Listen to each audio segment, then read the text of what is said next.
Gold trusted gold buyers తాకట్టులో ఉన్న బంగారాన్ని విడిపించి ఈ రోజు ఉన్న మార్కెట్ ధరకే కొనబడును. మరిన్ని వివరాలకు సంప్రదించండి 7771077720. ముందుగా ప్రింట్ మరియు ఎలక్ట్రానిక్ మీడియా మిత్రులకు ఏపీజేఎస్ అమరావతి పక్షాన మా యొక్క నమస్సుమాన్ని తెలియజేస్తూ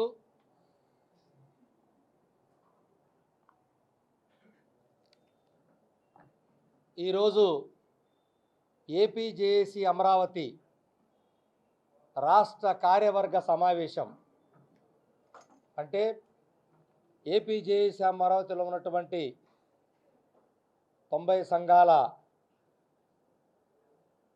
నాయకత్వం 26 జిల్లాల నుంచి మెన్ అండ్ ఉమెన్ అంటే ఏపీజేఏసీ అమరావతి జిల్లా చైర్మన్లు, మహిళా విభాగం చైర్మన్లు, ప్రధాన కార్యదర్శులు అందరూ కూడా ఈ సమావేశానికి 26 జిల్లాల నుంచి కూడా హాజరవటం జరిగింది. ప్రధానంగా ఏపీజేఏసీ అమరావతి కోరిక మేరకు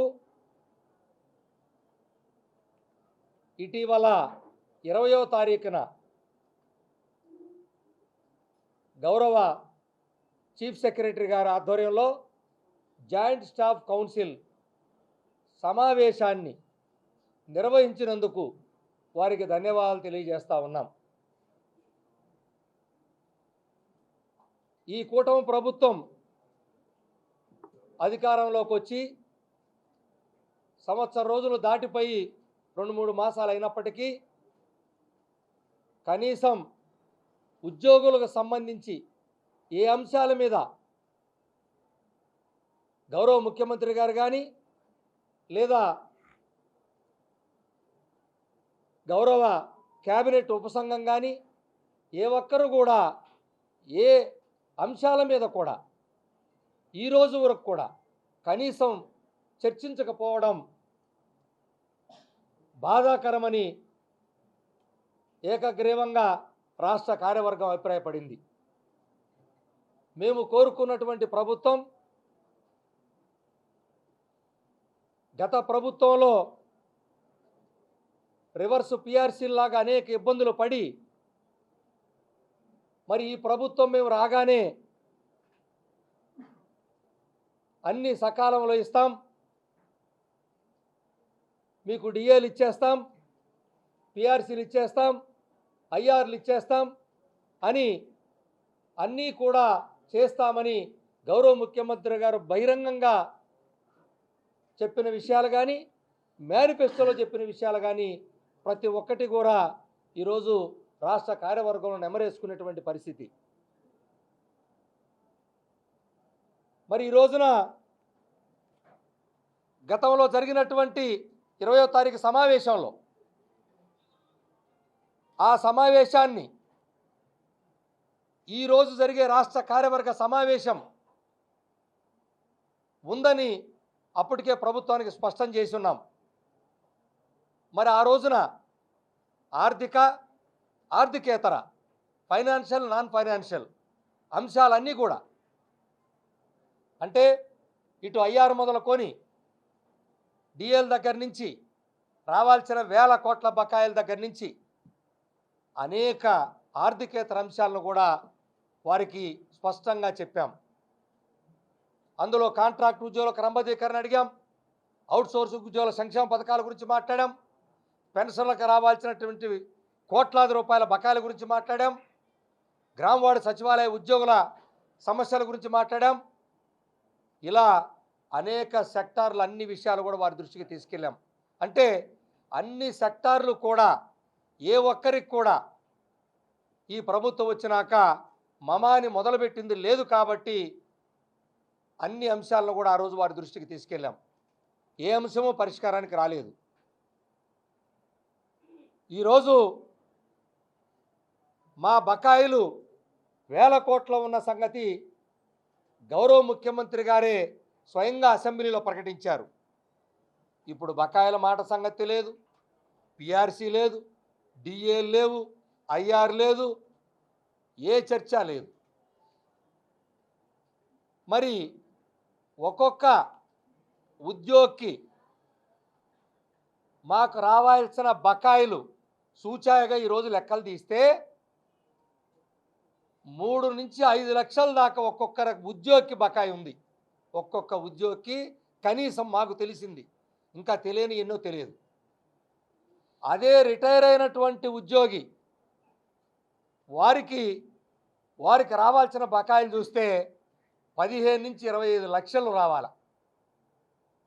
15 నుంచి 25 లక్షల దాకా బకాయిలు పడ్డాయి. ఇన్ని వేల కోట్ల రూపాయలు బకాయిలు పెట్టుకొని మాకు ఇవ్వాల్సి ఉంటే, ప్రభుత్వాలు మాకు బాకీ పడి ఉంటే మాతో చర్చించట్లేదు, మాతో మా బకాయిలు ఎంత ఉందో ఏముందో స్పష్టత ఇవ్వలేదంటే ఒక ప్రభుత్వమే తన ఉద్యోగులు పనిచేసే ఉద్యోగులకి స్పష్టతనియ్యకపోతే ఎవరికి చెప్పుకోవాలని రాష్ట్ర కార్యవర్గం నిలదీస్తూ ఉంది మమ్మల్ని. కాబట్టి ప్రభుత్వం తక్షణమే మా బకాయిలు లెక్క తేల్చాలి. ఏ ఉద్యోగికి ఎంతెంత ఉందో మాకు సిఎఫ్ఎంఎస్ల ద్వారా మా పే స్లిప్పులో ప్రతి నెల ట్రెజరీ అధికారి నుంచి స్పష్టంగా చెప్తున్నాం, మాకు సిఎఫ్ఎంఎస్తో సంబంధం లేదు. మా ట్రెజరీ అధికారి మా బిల్లు పాస్ చేయగానే మాకు పే స్లిప్పులో చూపించాలి. మీ దగ్గర డబ్బులు లేవని ఆపటము, సమయానికి లేవని చెప్పటము, సంవత్సరాల తరబడి ఆపటము మాకు సంబంధం లేదు. ఇక నుంచి ఇంతవరకు ఒక లెక్క, ఇప్పటి నుంచి ఇంకొక లెక్క.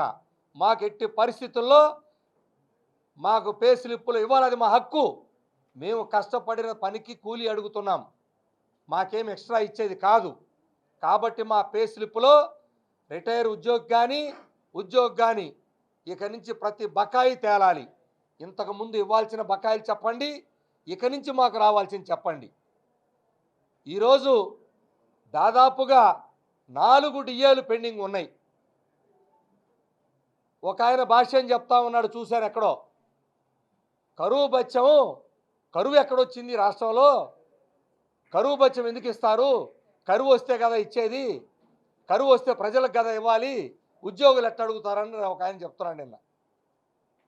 వారికి తెలుసో తెలియకో అని ఉండొచ్చు, వారికి అందుకే తెలియజేస్తా ఉన్నాను మీ ద్వారా. కరువు బత్యం అని కరువు వచ్చిందని అర్థం కాదు. కరువు బత్యం డియర్నెస్ అలవెన్స్, డిఏ అంటే ద్రవ్య భత్యం, అది తెలుసుకోండి. కావాలంటే మీరు యూట్యూబ్లో చెక్ చేసుకోండి. ద్రవ్య భత్యం అంటే కొరత లేదా కరువు అంటారు. కొరత తగ్గితే అంటే ఎప్పటికప్పుడు ధరలకు అనుగుణంగా ద్రవ్యోల్బణం మారిపోతుంటుంది, కాబట్టి ధరలకు అనుగుణంగా ఇచ్చేదే డిఏ అండి. కాబట్టి డిఏ అనేది ఏదో ఆయాచితంగా ఇచ్చేది కాదు. అది రూపాయి పెరగచ్చు, పావలా పెరగచ్చు, 2 రూపాయలు పెరగచ్చు. కేంద్రం కన్జ్యూమర్ ప్రైస్ ఇండెక్స్ అంటారు దాన్ని, అది తెలుసుకోండి. దాని ద్వారా కేంద్రం ఇస్తే దాంతో సమానంగా ఇవ్వదు, పావలా తక్కువే చేసేస్తుంది రాష్ట్రం. కాబట్టి ఆ డిఏలు ఈ రోజుకు 4 డిఏలకు దిక్కులేదు. ఆ డిఏలన్నీ ఇందాక మీకు చెప్పాను, బకాయిల లక్షల్లో. మా డిఏలు ఇప్పుడు ఇస్తే ఒక్కొక్క ఉద్యోగికి నెలకి 5-6 వేల రూపాయలు కోల్పోతున్నాం. ఇప్పటికే బకాయిల రూపాయల్లో లక్షలు చెప్పాను ఇందాక, ఒక్కొక్క ఉద్యోగి రాలా. ఇప్పుడు డిఏలు అన్నీ ఇస్తే మా బకాయి డిఏలు 5 నుంచి 6 వేలు జీతాలు పెరుగుతాయి. అదే కాదు, మాకు ధరలతో సమానంగా లెక్క కట్టించాలన్నీ బకాయి పెడుతుంటే మేము చెప్తుంటే వేల కోట్లు అంటే అందరికీ ఏదో దోచుకుంటున్నామనే భావం ప్రజల్లో కలిగిస్తూ ఉన్నారు. ఈరోజు తెలంగాణ ప్రభుత్వ ఉద్యోగులు 5% తీసుకుంటుంటేనే వాళ్ళకి మాకు 2 నుంచి 3 వేల రూపాయలు వ్యత్యాసం వస్తుంది జీతాలు. అది కోల్పోతున్నాం. లక్షలు కోల్పోయాం, డిఏల ద్వారా 5-6 వేలు కోల్పోతున్నాం, ఐఆర్ ఈనందువల్ల 2 నుంచి 4 వేలు కోల్పోతున్నాం. అంటే ఎంత మా డబ్బుని మేము కోల్పోతున్నామో ఈరోజు ప్రతి ఉద్యోగికి కడుపు మండేటువంటి పరిస్థితి వస్తూ ఉంది. కాబట్టి ఎట్టి పరిస్థితుల్లో మా యొక్క లెక్కలు, మాకు రావాల్సినటువంటి బకాయిలు మాతో చర్చించకపోవటం ఏంటో మాకు ఇప్పుడు కూడా అర్థం కాలేదు. సరే, నిన్న గౌరవ సిఎస్ గారు అన్నీ చర్చించి గౌరవ ముఖ్యమంత్రి గారి దృష్టికి తీసుకెళ్ళి వీలైన త్వరగా మళ్ళా మీకు చెప్తామని చెప్పున్నారు. కాబట్టి ఈ జరిగినటువంటి రాష్ట్ర కార్యవర్గం ద్వారా మరి గౌరవ చీఫ్ సెక్రటరీ అంటే మాకు ఉద్యోగులకి దళపతి, ఉద్యోగుల దళపతి ఆయన. కాబట్టి వారి మాటని మేము గౌరవించి మరి ఈ రోజున ఏదైతే వారు గౌరవ ముఖ్యమంత్రి గారి దృష్టికి తీసుకెళ్ళి రేపు నెక్స్ట్ కార్యవర్గం, రాష్ట్ర కార్యవర్గం మళ్ళీ కరెక్ట్గా 3 మాసాల్లో పెట్టాలి. ఇప్పటికే 3 మాసాల క్రితం పెట్టాల్సిన రాష్ట్ర కార్యవర్గాన్ని 2 నెలల నుంచి వాయిదా వేసుకుంటూ వస్తున్నాం. ప్రభుత్వం ఏమైనా చెప్తుందేమో అప్పుడు పెడదామని. అలా చూసి జూన్లో జరగాల్సిన సమావేశాన్ని ఈరోజు ఆగస్టులో పెట్టుకున్నాం. ఇంకా మేము భరించే పరిస్థితి లేదు. కాబట్టి గౌరవ మా దళపతి గారే మా ఇష్యూల్ని, ఆయనతో పాటి 11 మంది స్పెషల్ చీఫ్ సెక్రటరీలు, ప్రిన్సిపల్ సెక్రటరీలు అందరూ హాజరయ్యారు. కాబట్టి వారందరి సాక్షిగా ఆయన గౌరవ ముఖ్యమంత్రి గారితో కలిసే వచ్చాను, మళ్ళా పోయి అన్నీ చెప్తానని చెప్పారు. కాబట్టి వారి దృష్టికి అన్నీ చెప్పి పరిష్కరిస్తా అన్నారు. కాబట్టి నెక్స్ట్ రాష్ట్ర కార్యవర్గం వరకు అంటే 3 మాసాలు మాత్రమే ఉంటుంది. మేము వారి గౌరవించి ఎదురు చూస్తాం. ఈలోపు గౌరవ ముఖ్యమంత్రి గారు కానీ లేదా వారి చేత నియమించబడే మంత్రివర్గ ఉపసంఘంతో కానీ మా ఆర్థికేతర అంశాలు, ప్రధానంగా ఆర్థిక అంశాలే, మాకు ఎప్పుడు ఇస్తావో ఎలా ఇస్తావో చెప్పేదానికన్నా ముందు మాకు ఎంత ఇవ్వాలో మాకు చెప్పాలి, ఎప్పుడు ఎలా ఇస్తారో మాకు చెప్పాలి. ఇది మా హక్కు. మాకు రావాల్సిన దాన్ని మా హక్కుగా చెప్తున్నాం. ఎందుకంటే మరి ఈ రోజున ఎవరైనా ₹1 బాకీ ఉంటేనే 100 సార్లు అడుగుతారు. అటువంటిది కనీసం 1000 కోట్లు బకాయిలు పడితే మా లెక్క చెప్పకపోవటం ఏంటి? దాన్ని చులకనగా తీసుకొని కనీసం ఈరోజు ఉన్నతాధికారుల స్థాయిలో ఏం పరిష్కరించగలుగుతారు అందరికీ తెలుసు. ఈరోజు వాళ్ళు ఆర్థికేతర అంశాల వరకు చెప్పగలుగుతారు. ఆర్థిక అంశాలు ఎవరు చెప్పాలి? ప్రభుత్వ పెద్దలు చెప్పాలి. అంటే గౌరవ ముఖ్యమంత్రి గారు లేదా ప్రభుత్వం ఉన్నటువంటి మంత్రివర్గ ఉపసంఘం. ఒక్కరోజు మాతో చర్చించింది లేదు, ఒక్క సందర్భం లేదు. అదే అడుగుతున్నారు, మేమేం సమాధానం చెప్పాలి? ఈ రాష్ట్రంలో లక్షలాది మంది ఉద్యోగులు మమ్మల్ని కోరుతా ఉన్నారు. కాబట్టి మరి మేము కూడా ఈ 3 మాసాల్లో మా కార్యవర్గం కూడా జిల్లాలకి పర్యటనలకు వెళ్ళి అన్ని జిల్లాల్లో కూడా కార్యవర్గాల బలోపేతం చేసుకొని, జిల్లా స్థాయి, డివిజన్ స్థాయి అన్ని బలోపేతం చేసుకొని ఈ 3 మాసాల్లో మేము కూడా సన్నద్ధమవుతాం. ప్రభుత్వం పెద్దలు దయచేసి ఇప్పటికైనా మా బాధల్ని, ఆవేదన్ని గమనించుకొని అనేక అంశాలతో, ఆర్థిక అంశాలతో సతమతమైపోతున్నాం. కనీసం రిటైర్ అయిన ఉద్యోగి తన డబ్బులు తను తీసుకొని వాటిని తన బిడ్డలకో, తన భార్యకో, మందులకో, దేనికో వాడుకొని చేసే పరిస్థితి కూడా లేకుండా, ఆ డబ్బులు కూడా తీసుకోకుండానే చనిపోతున్నటువంటి చరిత్ర ఎన్నో జరుగుతున్నాయి రాష్ట్ర ప్రభుత్వంలో. ఇది భయంకరమైనటువంటి చర్యలు. కనీసం 15-20 లక్షలు, 25 లక్షలు బకాయిలంటే ఒక రిటైర్ ఉద్యోగి ఎలా బతుకుతాడండి?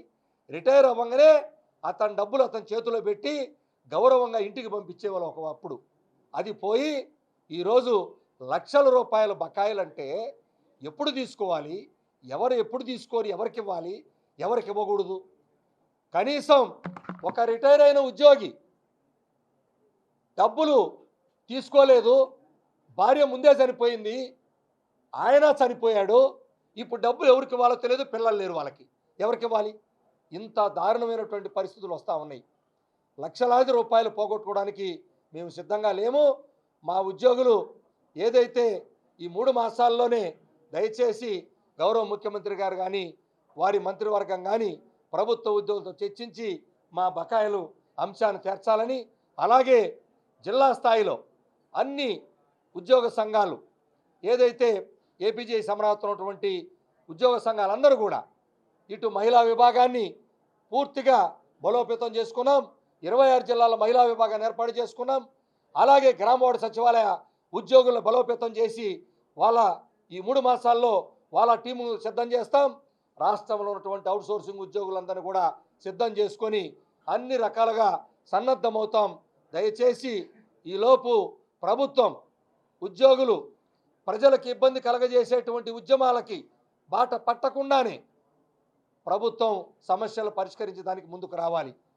లేదు ప్రజల్ని ఇబ్బంది పెట్టాలి, ఉద్యోగులు రోడ్డు మీదకి రావాలని భావం ప్రభుత్వం కలగజేస్తే మేము చేసేది ఏం లేదు. లేదా మరి మీ ఉద్దేశం గత ప్రభుత్వంలో వాళ్ళు చేయలేదు, అదే గుర్తుపెట్టుకోవాలని ఏమన్నా మాకు ఆలస్యం చేస్తున్నారా? మాకైతే అర్థం కావట్లేదు. కాబట్టి దయచేసి వీలైనంత త్వరగా ప్రభుత్వ ఉద్యోగుల అంశాల మీద చర్చించాలని కోరుకుంటా ఉన్నాం. ఇప్పుడు మా సెక్రటరీ జనరల్ గారు మాట్లాడతారు. అందరికీ నమస్కారం. ఈరోజు రాష్ట్ర వ్యాప్తంగా ఉన్నటువంటి ఉద్యోగులు ఎంతో ఆశగా కూటమి ప్రభుత్వం వైపు చూస్తూ ఉన్నారు. దానికి కారణం కూటమి ప్రభుత్వం ఎన్నికల ముందు ఉద్యోగులకు ఇచ్చినటువంటి హామీలు ఎప్పుడు నెరవేరుతాయని. మేము ప్రధానంగా ఇవాళ ఉద్యోగుల పక్షాన ఏపీజేఏసీ అమరావతిగా డిపార్ట్మెంట్ సంఘాల కలయికతో ఏర్పడిన సంఘంగా ప్రధానంగా ప్రభుత్వాన్ని సూటిగా ప్రశ్నించదలిచాం. ఏ ప్రభుత్వాలు ఉన్నప్పుడు కూడా ప్రభుత్వ పెద్దని తండ్రి పాత్రగానే పోషిస్తాం. గత ప్రభుత్వంలో ఉన్నప్పుడు కొన్నాళ్ళు వేచి చూసాం. ఉద్యోగుల సమస్యల పరిష్కారంలో ప్రభుత్వం నిర్లక్ష్య ధోరణి అవలంబిస్తే ఏ విధమైన పోరాటాలు చేశాం. ఆ ప్రభుత్వం పట్ల ఉద్యోగులు ఏ విధమైన తీర్పునిచ్చారనేది ప్రజలకి తెలుసు, ప్రభుత్వాలకు తెలుసు, ఇప్పుడున్న కూటమి ప్రభుత్వ పెద్దలకు కూడా తెలుసని మేము అనుకుంటున్నాం. ప్రధానంగా ఇవాళ కూటమి ప్రభుత్వం ఏర్పడినప్పుడు గౌరవ ముఖ్యమంత్రి గారు చాలా సందర్భాల్లో ఈ ప్రభుత్వం ఏర్పడడానికి ప్రధాన కారణం అన్ని విధాలుగా తగ్గి ఓట్లు చీలకూడదనే ఉద్దేశంతో పవన్ కళ్యాణ్ గారు పెద్దన్న పాత్ర పోషించారు చెప్పారు. అలాగే పవన్ కళ్యాణ్ గారు డిప్యూటీ సీఎం గారు కూడా చాలా సందర్భాల్లో కూడా సమావేశాల్లో కూటమిగా ఇచ్చినటువంటి హామీల అమలు కోసం నా వంతు నేను ప్రయత్నం చేస్తాను కూడా చెప్పడం జరిగింది. అదే మేము ఎలా ప్రశ్నించదలిచాం, అడగదలిచాం, విజ్ఞప్తి చేయదలిచాం ప్రభుత్వాన్ని. ప్రధానంగా ఇవాళ గౌరవ డిప్యూటీ సీఎం గారు చాలా సందర్భాల్లో నేను ఒక ఉద్యోగి కుటుంబం నుంచి వచ్చాను, నేను ఒక పోలీస్ కుటుంబం నుంచి వచ్చాను, ఉద్యోగి కష్టం తెలుసు, సకాలంలో ఐఆర్ రాకపోతే ఉద్యోగి కుటుంబం ఎన్ని ఇబ్బందులు పడుతుందో తెలుసు, డిఏ రాకపోతే ఏంటో తెలుసు, రిటైర్ అయిన వ్యక్తికి పెన్షన్ రాకపోతే ఏంటో తెలుసు అని చాలా సందర్భాల్లో చెప్పారు. ఉద్యోగులంతా ఉప్పొంగిపోయాం, మా కష్టాలు త్వరలోనే తీరుతాయని చెప్పేసి. అలాగే ఈ ప్రభుత్వం కూడా మేమేం గొంతమ్మ కోరికలు కోరలే. ప్రభుత్వం వచ్చిన వెంటనే మాకు గత ప్రభుత్వం పెట్టినటువంటి 25,000 కోట్ల రూపాయల బకాయిలు వెంటనే తీర్చామని కూడా మేమేమి కోరట్లే. అలాగే ఈ ప్రభుత్వం వచ్చి 15 నెలలు అయినప్పుడు కూడా చర్చించడానికి అవకాశం ఇవ్వడం చాలా బాధపడ్డాం. కానీ ముఖ్యమంత్రి గారి సలహా మేరకు, సూచనల మేరకు గౌరవ సిఎస్ గారు 20వ తారీఖున ఉద్యోగ సంఘాలతో సమావేశం ఏర్పాటు చేశారు. పరిష్కారం అయినా అవ్వకపోయినా ఉద్యోగుల సమస్యలు ఆలకించడం చాలా సంతోషం. ఆ నెక్స్ట్ డే 21వ తారీఖునే గౌరవ ముఖ్యమంత్రి గారి ఆధ్వర్యంలో క్యాబినెట్లో చర్చ జరిగితే ఉద్యోగుల సంబంధించినటువంటి సమస్యలపై ఈ నెల 25 గంటల పాటు జరిగినటువంటి సమస్యల మీద ఏదైనా చర్చకు వస్తుందేమో 21న జరిగిన క్యాబినెట్లో అనేది ఆశగా ఎదురు చూసాం.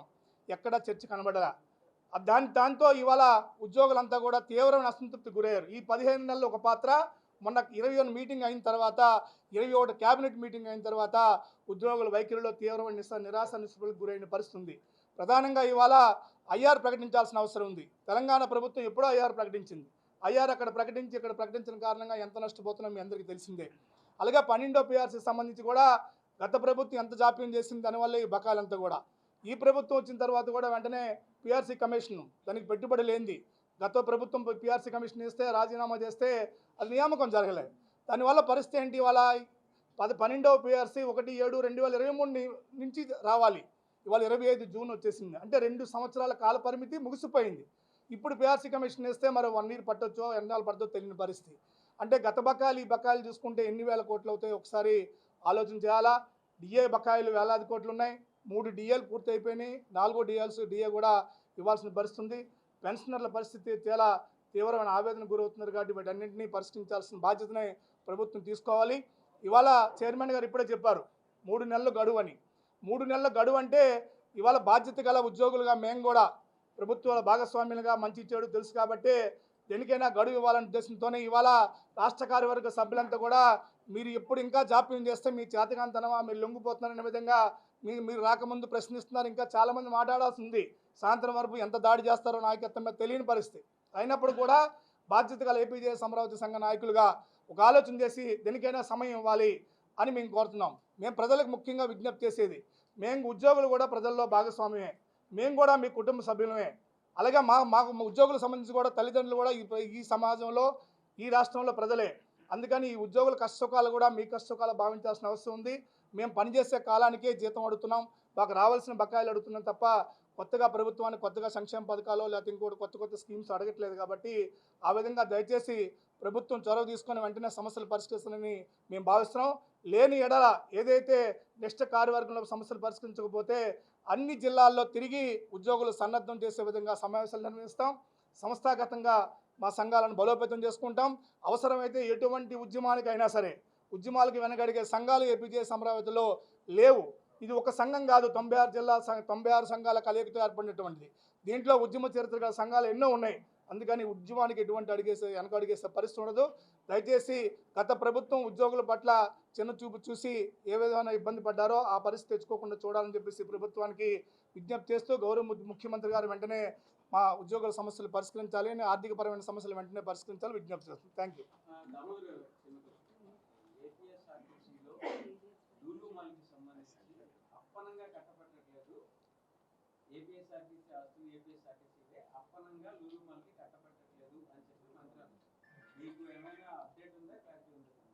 నేను కోరుకున్నది ఒకటే, రాష్ట్ర ప్రభుత్వం అభివృద్ధి పదంలో నవ్యాంధ్రప్రదేశ్ నడిపించడంలో మాకు ఎటువంటి అభ్యంతరం లేదు. వేల కోట్ల ఆస్తుల రూపాయలు, 400 కోట్ల రూపాయల విలువైన గవర్నమెంట్ 1 and 2 డిపో ఆస్తిని 156 కోట్లతో అభివృద్ధి చేస్తామంటే ఒక షాపింగ్ మాల్కి ఇవ్వడం ఎంతవరకు న్యాయమో ప్రభుత్వం ఆలోచన చేయాలి.